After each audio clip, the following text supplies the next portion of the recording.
Welcome guys. So this is my beloved Peugeot 103. I have bought it about a year ago for €100.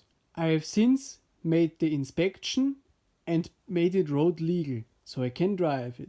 I have driven about 1,000 kilometers on it, and now the tachometer shows 6,000 and something. The spark plug is a little white.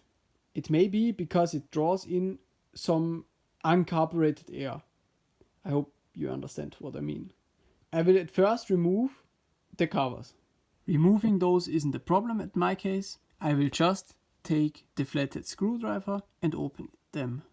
To get better access, I will remove the shield. Okay, so this should be cleaned.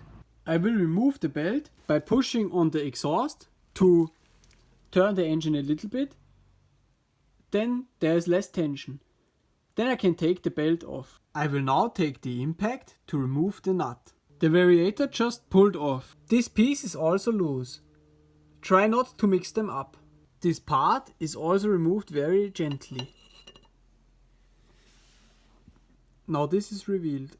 Okay, so it looks like this ring is not in too great of a shape. I will now remove this bracket. In order to remove the engine, I have to remove the ignition side as well. I will now remove the nut, then take off the flywheel. I will remove the flywheel using a small extractor. I pulled the flywheel using the proper extractor anyway because it didn't work. Now I have this and I can remove this plate. Just by removing those 4 screws, I could remove the whole assembly. Now these 2 screws have to be removed. Removing those 2 screws made it easy to remove this part.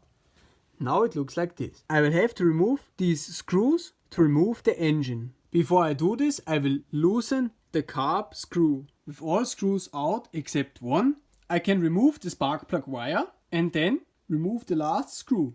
I may be able to pull the engine out. After removing the decompressor cable, I had the engine in my hands. Alright, in the next episode I will be dismantling the engine.